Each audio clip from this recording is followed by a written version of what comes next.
Ok, pues muy buenas tardes a todos. Un gran saludo desde México. Y muchísimas gracias por la invitación a impartir este seminario, ¿no? Que es básicamente una de las ramas más importantes de la física, en la que básicamente nosotros no tenemos que hacer experimentos, sino tenemos que esperar que pasen los fenómenos en nuestro ambiente y en este caso en el universo.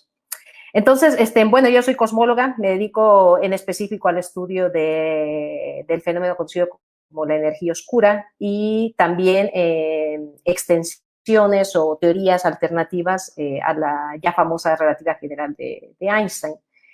Entonces, la temática de la siguiente charla es precisamente presentarles, ¿no?, qué ha estado pasando durante los últimos 50 años, desde el momento en que se concebió la relatividad general, y como tal ha sido una de las teorías pivotes en las cuales uno ha estado tratando de entender los fenómenos que ocurren en el universo. Y por ello, el día de hoy pues vengo a platicarles, ¿no?, cómo hemos hecho esa transición de lo que antes se conocía como la cosmología teórica al uso de los datos astrofísicos que ya tenemos a la mano gracias a los experimentos que hemos estado llevando al espacio, los que podemos ejecutar aquí mismo en el planeta Tierra, llevándonos de la cosmología teórica a la cosmología de precisión. Y esto nos lleva precisamente a las últimas noticias que seguramente muchos de ustedes han escuchado, y se las mencionaré al final de la charla para darles, digamos, abrirles un poco la visión, ¿no?, de cómo los cosmólogos estamos entendiendo lo que ha estado pasando actualmente. Y en ese sentido, pues antes de hablar de cosmología, pues tenemos que entrar un poco en lo que sería una introducción, ¿no?, digamos, en este caso rápido y un poco furiosa porque no tenemos mucho tiempo, pero sí me gustaría explicar unas ideas, ¿no?, alrededor de lo que es la concepción, de lo que nos llevó a la concepción de la relatividad general. Entonces, uno de los primeros conceptos fundamentales que uno necesita para poder entender esta espectacular teoría es cómo es que medimos distancias. ¿Ok? Entonces, nosotros estamos acostumbrados a medir distancias, lo que sería en un espacio, en el tradicional espacio euclidiano. Es decir, cuando hablamos de distancias, lo primero que pensamos es en una línea, ¿no? En este caso, en algunas rectas en este espacio.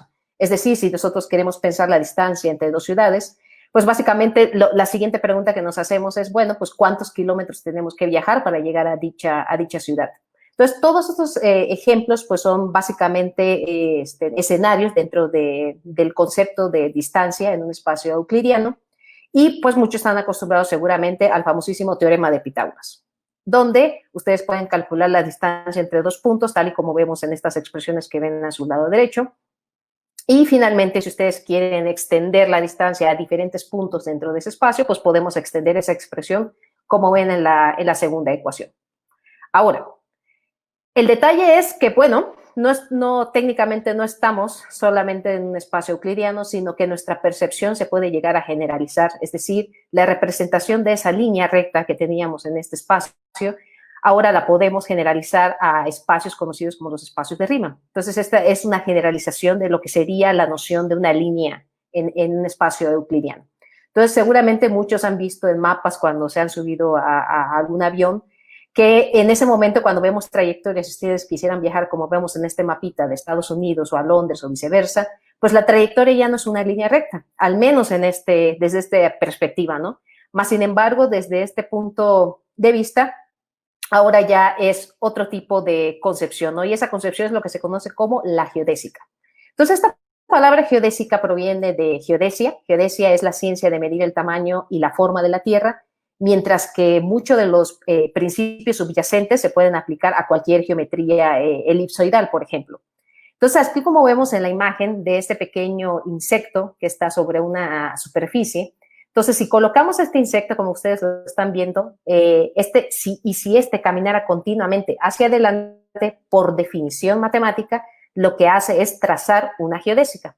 Entonces, otro ejemplo muy común que no necesita nada más estructuras, digamos, esferoidales o como es en este caso nuestro planeta Tierra o otro tipo de estructuras como vemos a este pequeño bichito caminando, es unas muy tradicionales. Si ustedes extienden el brazo, como vemos en la imagen de abajo, y pueden figurar una estructura cilíndrica a lo largo del brazo, Ese corte que están viendo ustedes que traza esa línea verde, lo que nos está indicando es precisamente una geodésica y curiosamente este tipo de geodésica sobre esta configuración cilíndrica nos traza el camino más corto para realizar cirugías. En este caso, si ustedes quisieran realizar una cirugía, por ejemplo, ya sea al radio o al cúbito directamente, pues ese sería el caminito más corto.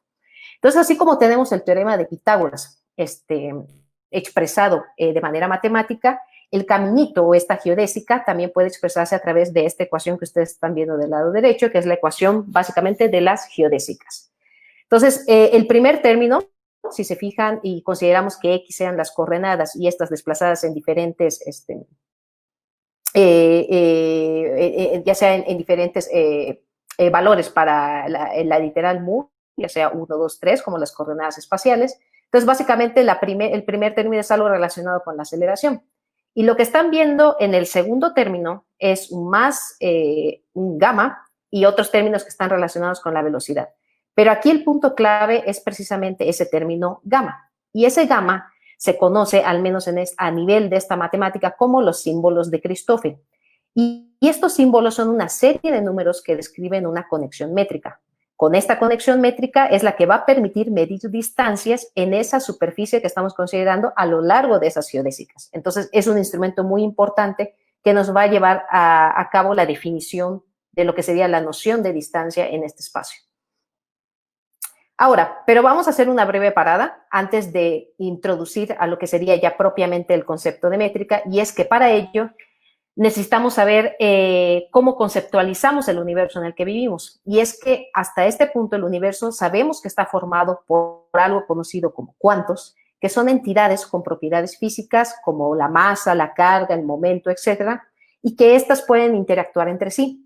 Entonces, un cuanto puede ser una partícula, una onda o cualquier otra cosa. Dos cuantos o más cuantos pueden unirse formando estructuras complejas como protones, átomos, moléculas o inclusive seres humanos, y hasta este punto todo está muy bien en ese escenario. Y lo siguiente que nos preguntamos es que, bueno, pues, pero no importa de qué está hecho el universo. El detalle es que las cosas que lo componen necesitan un escenario para avanzar si van a interactuar. Entonces, ahí es donde entra la primera concepción de ese escenario, en donde se va a trazar lo que sería la concepción del universo. Entonces, estamos muy habituados a escuchar al universo de Newton, ¿no? Donde tenemos sus tres famosísimas leyes, pero en ese tipo de escenarios, al estilo Newton, tenemos algo que es bastante plano, que es vacío y que es absoluto. Entonces, esto era una entidad pues bastante fácil de trabajar. Lo siguiente que se dio es que a finales del siglo XIX estaba claro que esta concepción de Newton pues tenía ciertos defectos, y esto era cuando uno se hacía preguntas como ¿qué pasaría si una partícula se movía muy cercana a la velocidad de la luz? Entonces, muchas cantidades físicas, como ustedes ya seguramente habrán escuchado, lo es el tiempo y la distancia, pues van a empezar a cambiar cuando alcanzamos este tipo de velocidades. Y eso lleva a una de las primeras ideas de la famosísima teoría de la relatividad especial, en donde aquí algunas cosas son invariantes, como por ejemplo la masa en reposo de una partícula o la velocidad de la luz. Entonces, para hacer un ejemplo hipotético, imagínense así como estamos viendo aquí en la figura, que tenemos a una persona que está esperando en una plataforma y otra persona que está justamente viajando en un tren. Entonces, si nosotros quisiéramos calcular la velocidad de la luz, o en este caso de la luz que proyectan esos focos de esos trenes desde el punto de vista de la persona que está en la plataforma, lo que tenemos es lo siguiente.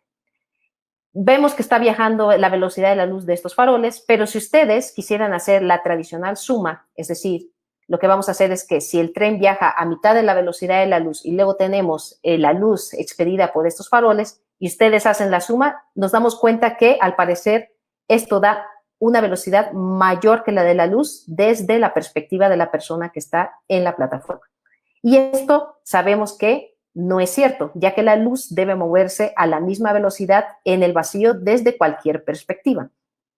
Y por supuesto, desde el punto de vista de la plataforma, lo que les comentaba, parece que la luz del tren parece ir más rápido que la mismísima velocidad de la luz.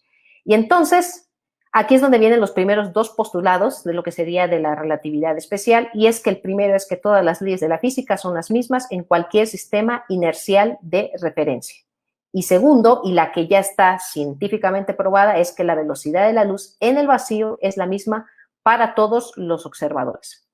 Pero, sin embargo, aquí surgen unas ciertas cantidades. Si nosotros estamos tratando de calcular velocidades a través del conocimiento de la distancia o del tiempo o viceversa entre ellas, vemos que si la velocidad de la luz tiene que ser una constante, las otras dos cantidades que están dentro de esta ecuación deberían verse afectadas.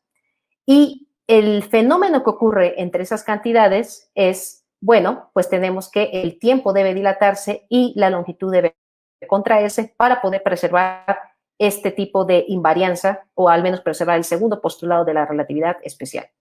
Pero bueno, habiendo entendido estos dos conceptos primordiales, regresemos de nuevo a donde estábamos, nuestra introducción a la relatividad general.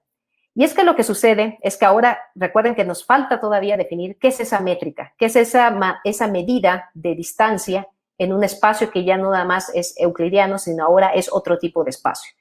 Y ahora aquí es donde entra un famosísimo matemático alemán de nombre Hermann Minkowski, que es el que mostró o dio los primeros pasos de concebir lo que sería la formulación o la íntima relación que hay entre el espacio y el tiempo. Entonces, el espacio y el tiempo que había desarrollado Minkowski es lo que ahora se le conoce como el espacio de Minkowski, describe toda la relatividad especial. Mas, sin embargo, si no existiera la fuerza gravitacional, el espacio y el tiempo de Minkowski haría todo lo que necesitáramos. Pero en nuestro universo tenemos la fuerza gravitacional y este fue lo que desembocó al famosísimo principio de equivalencia de Einstein, lo que nos dijo que mientras no puedas ver lo que te está acelerando, la gravitación te trata igual que cualquier otra aceleración.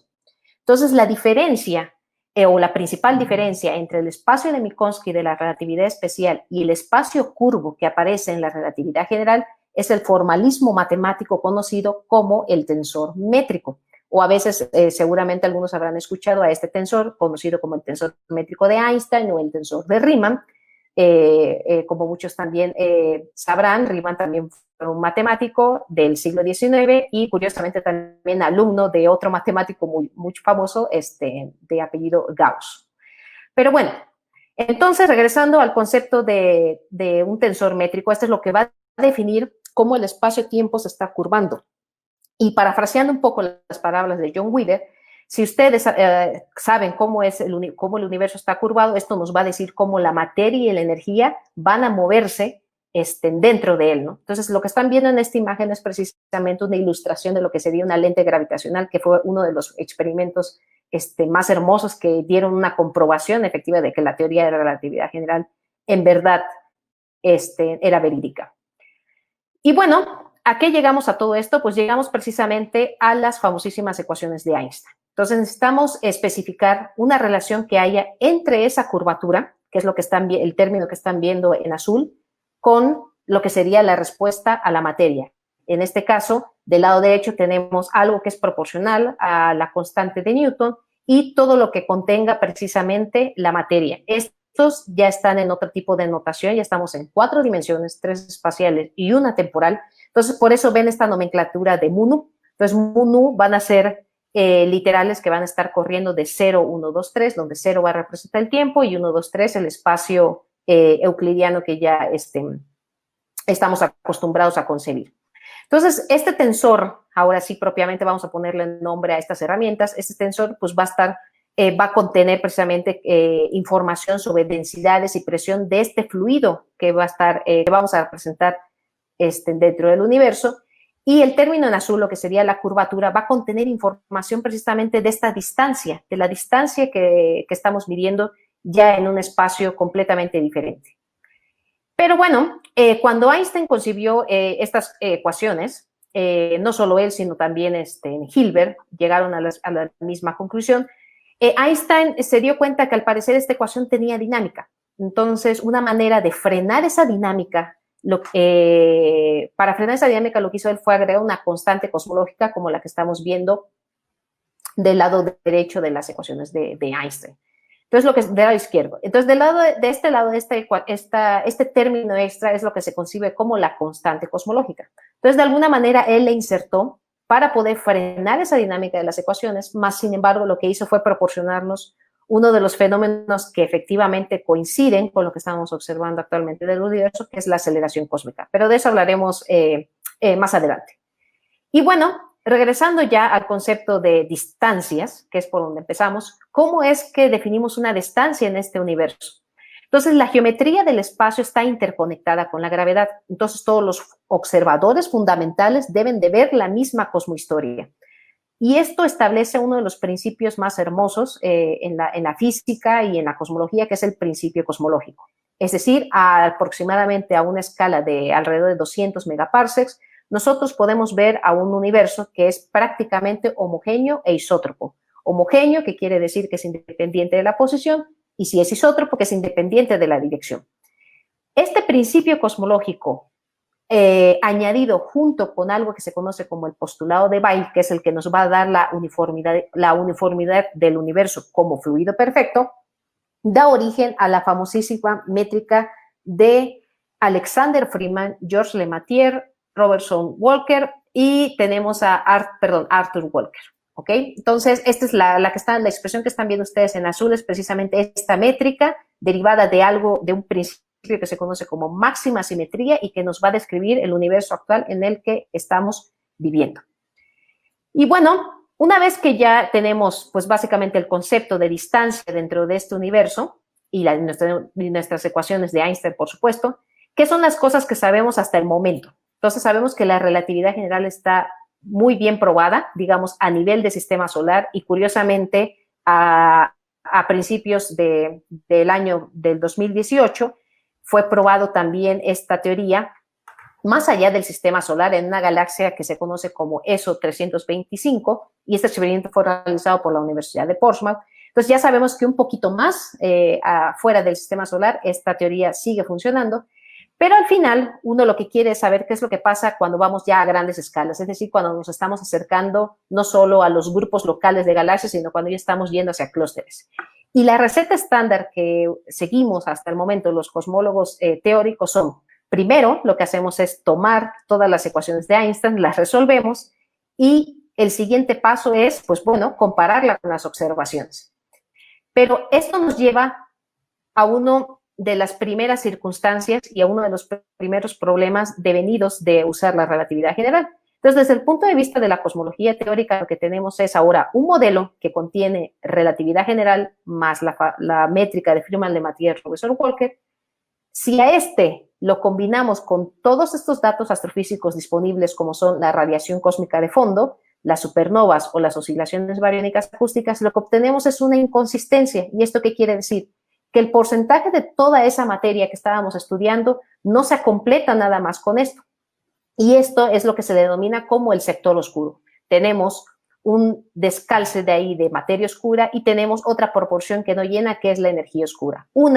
La primera es la responsable, digamos, de la formación de estructura, precisamente de estos halos que parecen abrazar a estas galaxias para que no se despedacen, digamos, en estas estructuras. Y la energía oscura, que es la encargada de esa aceleración cósmica que estamos observando en el universo. Entonces, todas estas ya tienen un porcentaje tasado, como pueden ver en esta imagen pictográfica, ¿no? De lo que sería la proporción del contenido material del universo. Tenemos que la energía oscura es de las más altas, casi el 70%, la materia oscura el 25% y la materia normal, que sería el 5%. Ahora, la siguiente pregunta que nos hacemos dentro de esta concepción de por qué no podemos entender qué es lo que pasa en el sector oscuro, pues bueno, también abre la ventana a otro tipo de preguntas, ¿no? Por ejemplo, una de las grandes es ¿qué pasó después de esta explosión conocida como el Big Bang, ¿no?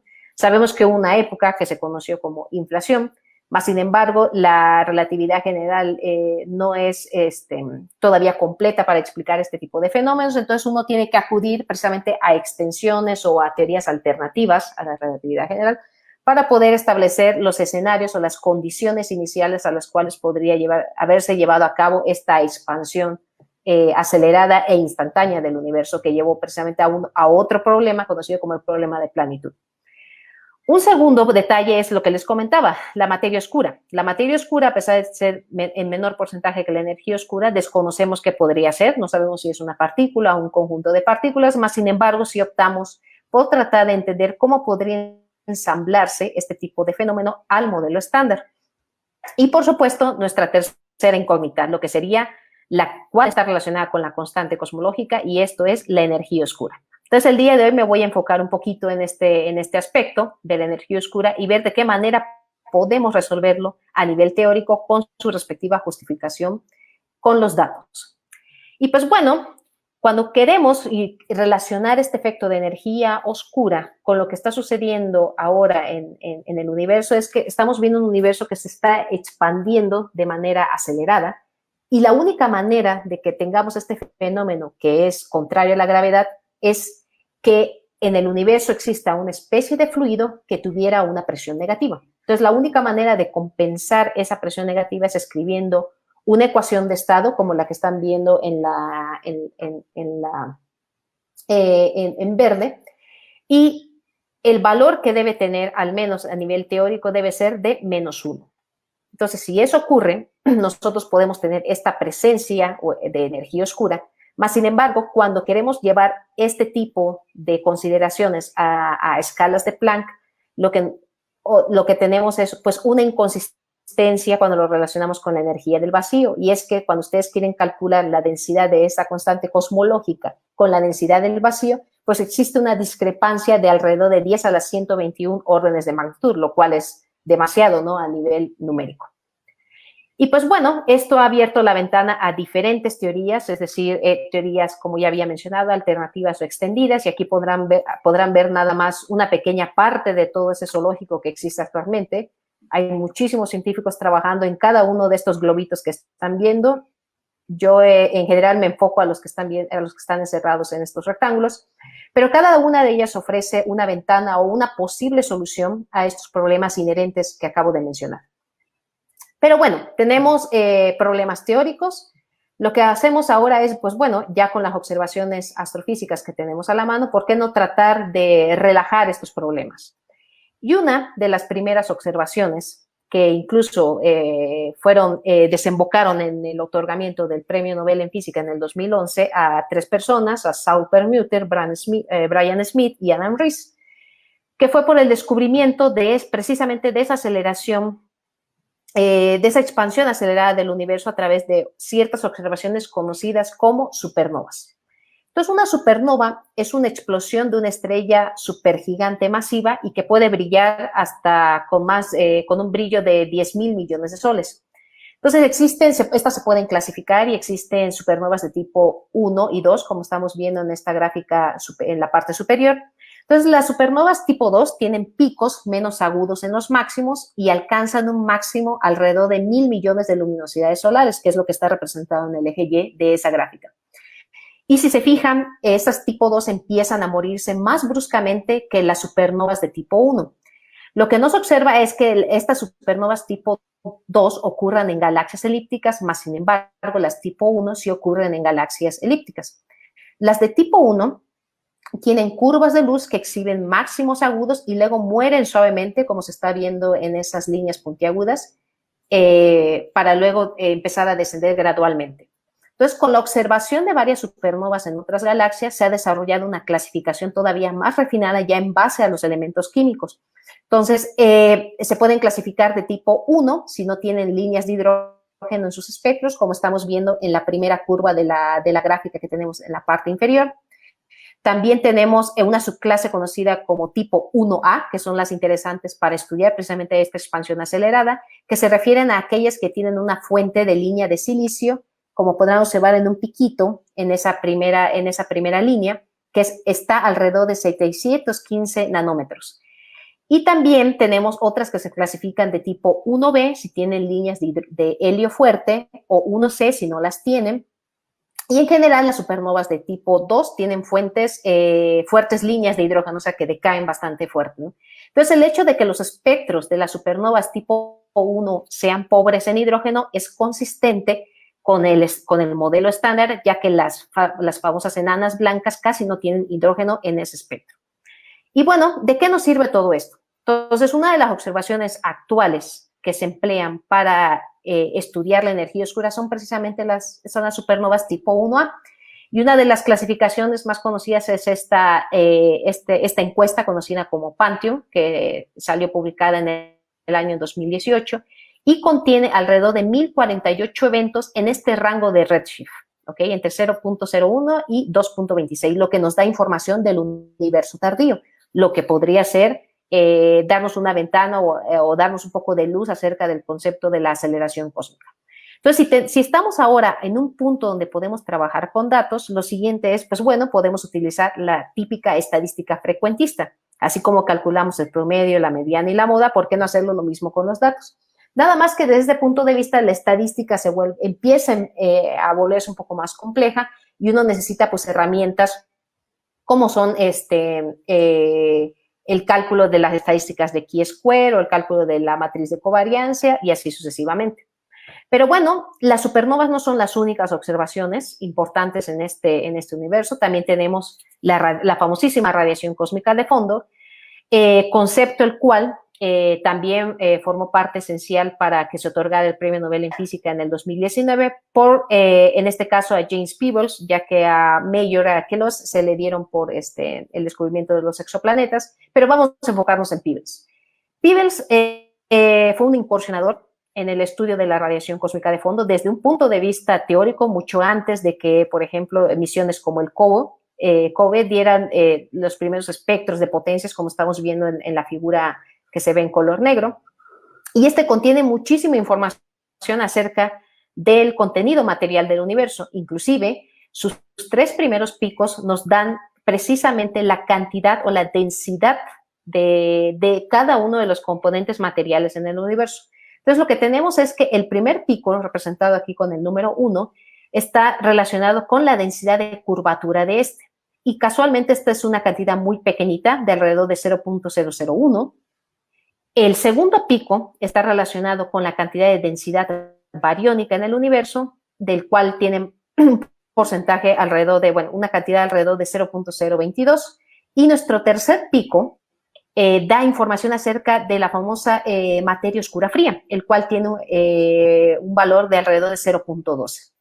Sin embargo, si ustedes hacen la suma de cada uno de esos picos, se van a dar cuenta que esto no cierra al 100%. Entonces, debe haber algo por ahí, y ese algo por ahí es lo que se conoce como energía oscura, que compense esa tasa de la información que está dando la radiación cósmica de fondo. Y bueno, de estas y muchas más existen diferentes encuestas, diferentes observaciones que podemos emplear, pero al final, ¿cómo es que tratamos estos datos? ¿O cómo es que lucen estos datos? Entonces, hay dos maneras en las que podemos estudiar todos estos fenómenos de donde extraemos estos datos, y uno puede ser a través de observaciones espectroscópicas, que es básicamente hacer una discretización o un estudio específico del espectro luminoso o el espectro para saber cada uno de los componentes químicos de un objeto observado. Y por supuesto están las observaciones fotométricas, que esto lo que hacen simplemente es añadir ciertas bandas o ciertos filtros para adquirir información a través de cámaras digitales. El detalle es que si bien la espectroscopía proporciona mediciones de alta precisión, tiene 2 inconvenientes. El primero, no es tan sensible como la fotometría, lo que significa que no puede medir objetos distantes o que se vean muy difusos, ya que la información se pierde conforme van llegando la luz a nuestro planeta. Y segundo, solo unos pocos objetos pueden ser capturados al mismo tiempo, haciendo que este método sea más costoso que la fotometría y que, bueno, permite adquirir imágenes de miles de millones de objetos en una sola imagen. Entonces, la fotometría puede capturar objetos que pueden ser 10 veces más débiles de lo que se podría hacer con la espectroscopía, pero esto no impide que podamos nosotros enlazar estas 2 herramientas y así combinar y tener una riqueza en cuanto a estas observaciones, tanto desde el punto de vista espectroscópico como desde el punto de vista fotométrico, como estamos viendo aquí en un cierto espectro de una galaxia. Ahora, tenemos teorías, una diferente gama de teorías, como ya vimos, tenemos observaciones, por supuesto, pero ¿qué es lo siguiente que tenemos que hacer? Y lo siguiente es que ahora tenemos que diseñar regiones de confianza, porque ya estamos hablando de estadística hasta este punto, en donde las teorías pueden o no estar de acuerdo con las observaciones. Y en ese sentido, de manera cualitativa, vamos a ver lo siguiente. Una cierta observación lo que va a hacer es permitirnos en un cierto espacio de parámetros estadísticos establecer una región de confianza. Una segunda observación puede hacer lo mismo, establecer otra región de confianza, y en el momento en que uno empieza a probar estas teorías, lo que queremos ver es lo siguiente. Una teoría puede caer más o menos bien en acorde con una de estas regiones de confianza dentro de unas observaciones, otra teoría puede caer muy bien dentro de estas regiones y otra simplemente puede quedar completamente descartada. Entonces, desde este punto de vista cualitativo es como estamos viendo la interacción entre cómo podríamos contrastar una teoría con esas observaciones dentro de este espacio de parámetros estadísticos. Y es así como, por ejemplo, lo que les mencionaba en cuanto al relacionar los datos de las supernovas tipo 1A, es que llegamos a las primeras, digamos, a las primeras imágenes o las primeras gráficas que van a enlazarnos con la cosmología de precisión. Y esto es lo siguiente. Aquí lo que estamos observando en la gráfica de arriba es precisamente las regiones de confianza de todas estas observaciones, como son las supernovas, que están en verde, la radiación cósmica de fondo, que está en naranja, y las que están en azul, que son las oscilaciones bariónicas. Si se fijan, el tamaño de cada de estas superficies mucho tiene que ver con la cantidad de datos. Esa superficie va a ser más pequeña mientras más más datos tengamos. Entonces, la radiación cósmica de fondo contiene todavía muchos más puntos observacionales y entonces por eso ese contorno naranja se ve mucho más pequeño que el verde. Pero lo importante es lo siguiente. Como podemos observar en la gráfica que ven en la parte de abajo, aquí lo que estamos viendo es simplemente en el eje X, vamos a ir desde el pasado reciente, o sea, desde 0 más alrededor de 0.2 hasta el pasado distante. Y luego en el eje Y lo que estamos viendo es una distribución de estas supernovas de la más brillante a la más débil. Entonces esos puntos, cada punto que está en esa gráfica representa un tipo particular de una supernova tipo 1A. Y si ustedes quisieran encontrar el mejor ajuste para esos puntos, pues lo que sería, ese ajuste corresponde a esa línea que ustedes están viendo en color negro, y esto corresponde a un universo que es plano y con algo que es lo que se conoce como la energía oscura. Curiosamente, si ustedes cambiaran este tipo de condiciones, lo que les daría sería un mal ajuste, como es el que está dado por la línea en color rojo, que no coincide absolutamente nada con los puntos, ¿no?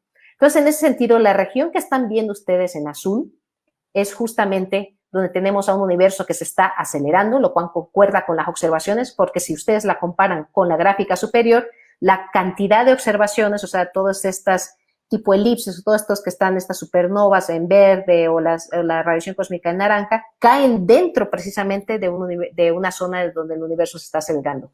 Y la zona que está en rosadito es básicamente un universo que se está desacelerando y, por supuesto, no es algo que estemos observando actualmente. Entonces, de alguna manera cualitativa es como estamos viendo cómo enlazar estos datos con los primeros fits de algún modelo teórico. Pero bueno, existen otro tipo de métodos para poder no solo medir distancias, sino poder entender estas observaciones que nos llegan de objetos extremadamente distantes de nosotros.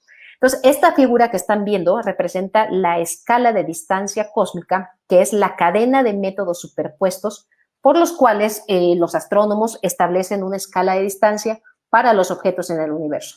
¿Esto qué quiere decir? Desde los planetas cercanos hasta los cuásares y las galaxias que están todavía más remotas. Entonces, en cada uno de estos pasos de esta escalera, lo que estamos viendo es que los errores o incertidumbres se van a ir arrastrando.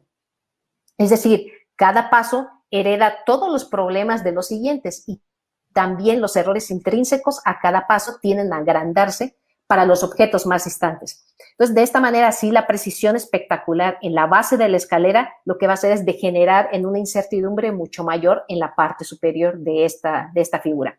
Entonces, más allá de la Vía Láctea, las distancias se pueden establecer de manera más confiable utilizando, por ejemplo, la relación periodo-luminosidad de unas variables conocidas como cefeidas. O sea, una variable cefeida es una estrella que pulsa radialmente y que varía tanto en temperatura como en diámetro para producir cambios en el brillo con un periodo estable y una amplitud muy regular. Entonces, aquí lo que tenemos es una fuerte relación directa entre la luminosidad de este objeto y el periodo del pulsar. Entonces, en los límites ya más lejanos de esta escalera, se utilizan métodos como, por ejemplo, la relación de Tully-Fisher para galaxias espirales o la relación de Faber-Jackson para galaxias elípticas, y que lo que van a hacer es vincular las propiedades medibles de esas galaxias o de cúmulos de galaxias con su luminosidad. Y esto les permite ser utilizados como instrumentos llamados candelas estándares, que si bien conocemos su periodo, podemos trabajar con la verdadera luminosidad, es decir, la magnitud absoluta, y si sabemos esto, podemos obtener la distancia hacia esa estrella. Entonces, esto es básicamente, se condensa en la famosísima ley de Hubble, que cuanto más se aleja una galaxia una de otra, más rápidamente aparenta alejarse con respecto a ella. Y bueno, ahora sí, ya estamos listos para empezar a entender qué es lo que pasa a nivel de la cosmología de precisión. Y es lo siguiente. Ahora ya no tenemos pocos datos, ya tenemos muchísimos fenómenos en el universo, y esto ha aventurado o ha extrapolado las ideas de lo que serían ya los típicos datos de la estadística frecuentista a adentrarnos a lo que se conoce como el análisis de los grandes datos, en este caso del Big Data. Entonces, aquí lo importante es que a pesar de que uno quiere resolver nuevas preguntas utilizando nuevas respuestas, ya sea a través de técnicas estándares como analíticas o técnicas muy implementadas o muy actuales como son las técnicas de aprendizaje automatizado. Entonces, aquí lo importante no es la cantidad de datos, sino cuáles de ellos podrían abrir una nueva ventana en el universo que nos dé todavía más información. Y pues bueno, estábamos acostumbrados al principio, cuando se tomaban los primeros conceptos de cosmología, es que si uno tenía una teoría a proponer, pues luego la testeábamos con los datos, probábamos si efectivamente esa teoría en verdad funcionaba con los datos disponibles. Pero ahora resulta que tenemos esos datos y podemos tener muy probablemente una buena conclusión si nosotros vamos ahora de los datos a la teoría. Es decir, esto es lo que se conoce como el problema inverso de la cosmología. Podemos ir, o podría ser que los datos nos dieran el modelo correcto que está describiendo el universo. Entonces, para ello ya no podemos estar dentro de una ventana de estadística frecuentista, sino que tenemos ahora que extrapolar todas estas ideas a lo que se conoce como la estadística bayesiana. Entonces, la estadística bayesiana ya habla de probabilidades. Por ejemplo, si ustedes tuvieran a la mano los datos de la sonda Planck, por ejemplo, ¿cuál sería la probabilidad de que el parámetro de densidad del universo estuviera, por ejemplo, entre 0.9 y 1.1? Y entonces es así como se llega al concepto del teorema de Bayes, que está representado básicamente en esta ecuación, y ustedes lo que pueden calcular es la probabilidad de cierta teoría o de cierta hipótesis, dados los datos. Si ustedes conocieran la probabilidad de los datos, dada la hipótesis, y esta la multiplican por la probabilidad de la hipótesis y la dividen sobre la probabilidad de los datos. Entonces, de esta manera, ustedes tienen una medida actualizada de todas las posibles probabilidades de lo que podría ser una cantidad, o en este caso un parámetro cosmológico dentro de un modelo. Pero bueno, todo esto tiene un precio a pagar. De cierta manera, a nivel ya sea estadístico o computacional, siempre tenemos que asumir algo. Y curiosamente, en este punto de la estadística bayesiana, tenemos que asumir una cantidad muy importante, que es la que se conoce como el valor de entrada o el prior. Entonces, aquí les coloco un ejemplo muy ilustrativo, que básicamente es un mapita, que si ustedes lo pueden comparar con el de la República Mexicana, parece estar completamente erróneo. Y esto es porque este es un error cartográfico, uno de los más famosos de la historia, que se remonta a los primeros exploradores que identificaron erróneamente la península de Baja California como separada del continente. ¿Y esto por qué? Porque ellos leyeron que Baja California pensaban que era una isla y esto lo relacionaban con el Edén, y desde un punto de vista bíblico, pues el Edén era básicamente algo separado del resto de la tierra. Entonces, de esa manera construyeron ese mapa, pero ya tuvieron un valor de entrada, tuvieron una idea de que era una isla como un Edén, y con esa idea fue que construyeron este mapa erróneo. Entonces, si nosotros queremos calcular probabilidades y saber el valor correcto o un valor aproximado de las cantidades cosmológicas en el universo, tenemos que asumir una física correcta. Es decir, ¿cómo vamos a saber, cómo elegimos esos valores de entrada, cómo elegimos ese prior? Pues, por ejemplo, si ustedes quisieran estudiar la etapa de inflación del universo, asegúrense de que cumplan, por ejemplo, ciertas constricciones dentro de los parámetros de rodamiento, los famosos slow roll parámetros, para que puedan llevar a cabo una buena estadística.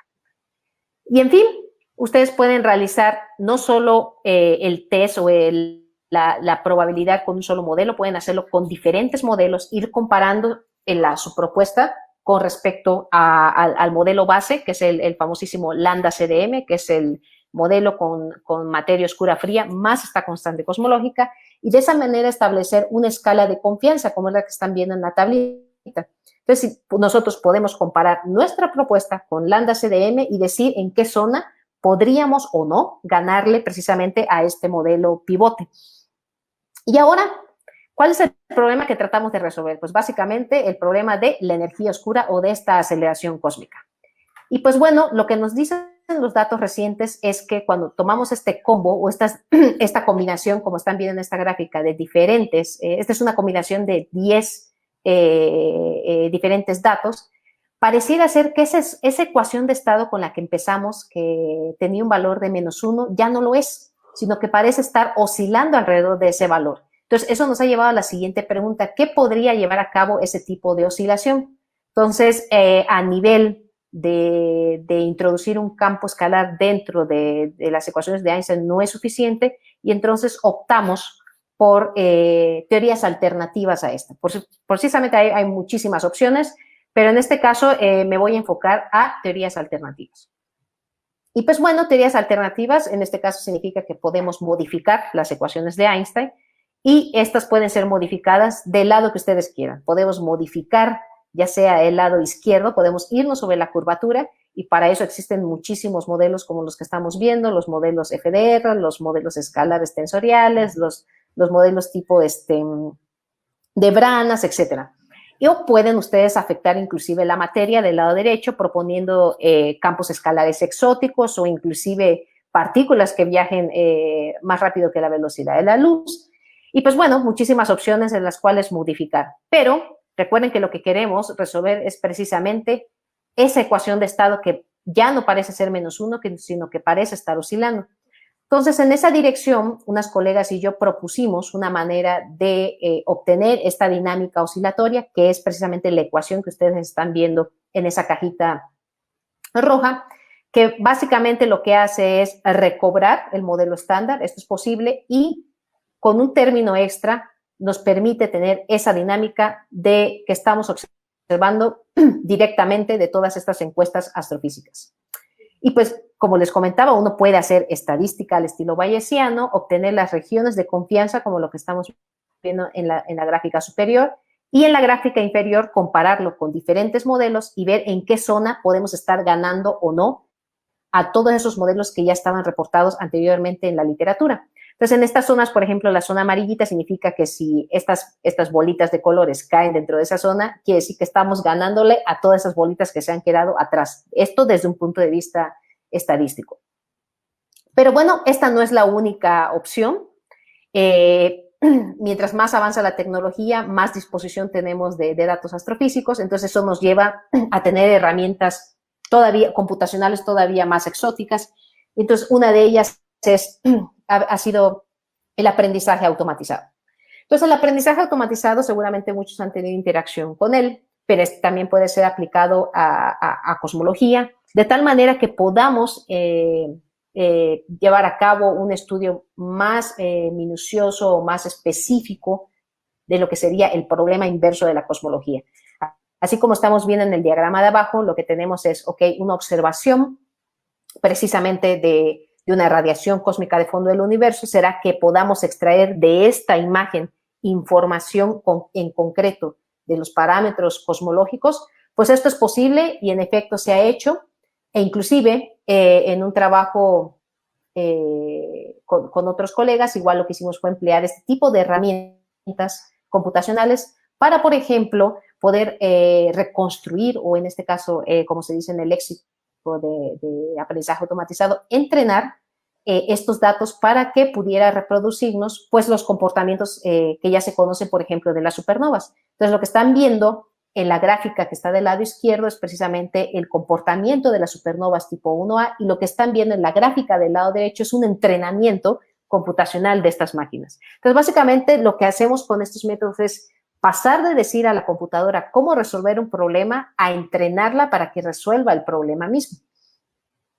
Y ahora, para cerrar lo que sería ya esa transición de la cosmología teórica a lo que ha sido, a lo que ha devenido actualmente a la cosmología de precisión, pues tenemos algunas noticias importantes. Y la primera es que, bueno, tenemos ahora en el descubrimiento de las famosísimas ondas gravitacionales, lo cual se suma a toda esta cantidad de encuestas astronómicas que tenemos a la mano y que podría darnos información todavía más refinada acerca de la física de lo que ocurre en sectores del universo, ¿no? Hemos tenido la oportunidad de ver, por ejemplo, la colisión de dos estrellas de neutrones, nos da también información, por ejemplo, de los fenómenos como son de los agujeros negros, y en general se añade una vez más a todo este combo de observaciones y mejorando aún la estadística y seguramente otorgándonos no solo información del universo actual, sino información también del universo muy temprano.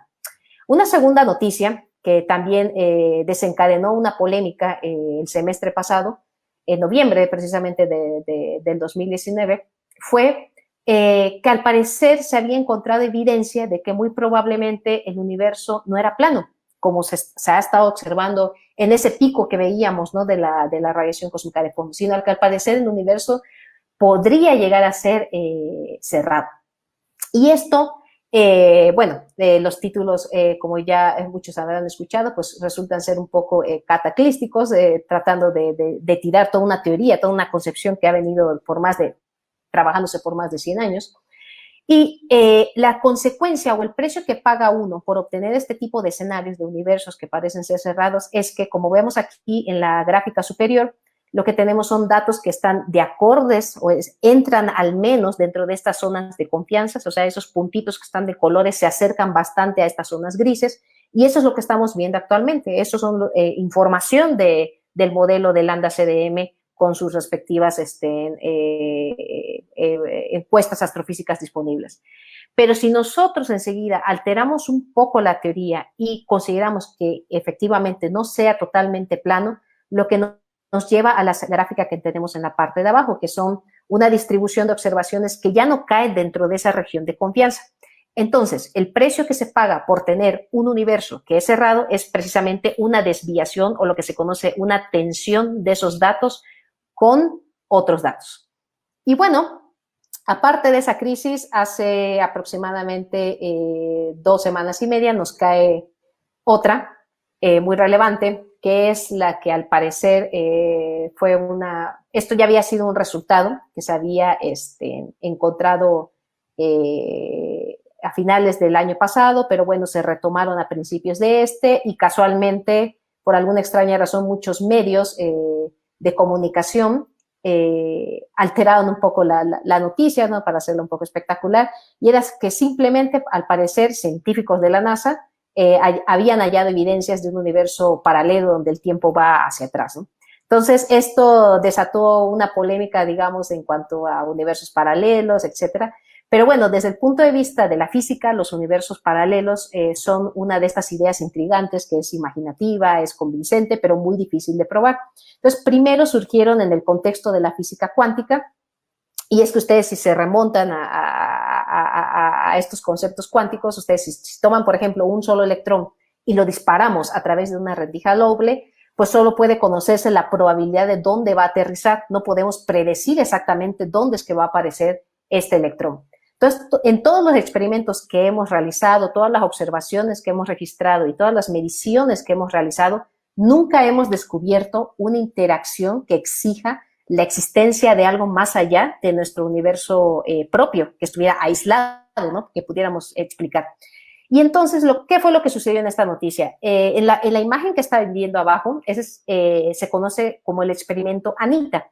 ANITA es una antena antártica de transitorios impulsivos y es un experimento que básicamente está en un globo que es sensible a las ondas de radio, y lo que hizo fue detectó ondas de radio de un conjunto particular de energías y direcciones que provienen precisamente debajo del hielo antártico.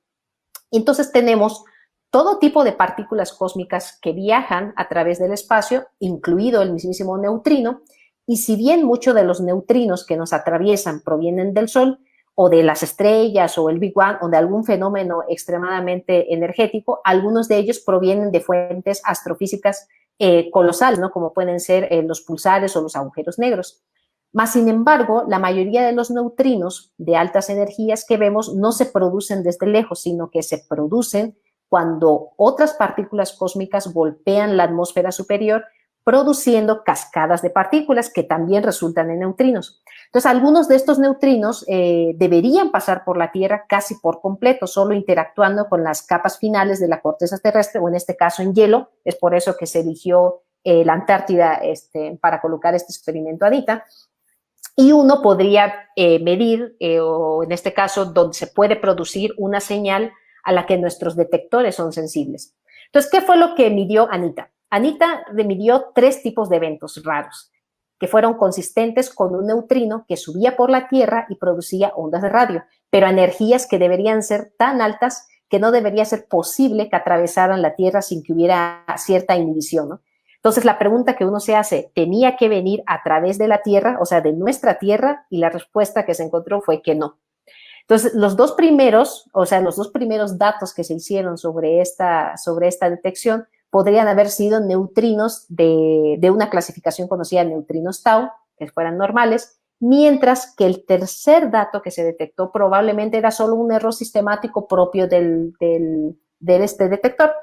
Entonces, hay 3 explicaciones en las cuales solo una de ellas parece haber captado el impulso de todas estas noticias tan estratosféricas, pero bueno, 3 explicaciones. La primera, o había una fuente astrofísica para estas partículas, es decir, algunos científicos ya descartaron esta idea a principios de enero. Pudo haber ocurrido que haya un defecto en su detector o en la interpretación de los datos, que es la respuesta más aceptada en la comunidad científica, o la que ha estado circulando por los medios, ¿no? Que es que hay algo más allá del modelo estándar conocido como la violación de carga paridad tiempo que está sucediendo. Y esto es que se cumpla esta característica CPT o carga paridad tiempo, que es equivalente a que se cumplan las leyes de la relatividad especial. Entonces, ¿cuál es la respuesta, no? Pues bueno, si nuestro universo no puede violar CPT, tal vez esto provenga de un universo paralelo donde se invierte precisamente esta condición. Y pues bueno, esto viene siendo una explicación que es tan improbable como un poco mal razonada. Entonces, por el momento estamos en una línea donde nos estamos quedando precisamente con que necesitamos más observaciones, eso es claro, con tres observaciones no es suficiente para llegar a este tipo de conclusiones. Y bueno, tratar de tener cuidado a la hora de realizarlas, ya que estamos lidiando no solo con un estudio previo estadístico, sino también con cosas inherentes y propias de los equipos electrónicos que se están usando. Y con esto, pues, me gustaría concluir la charla y agradecerles también por su tiempo. Muchas gracias.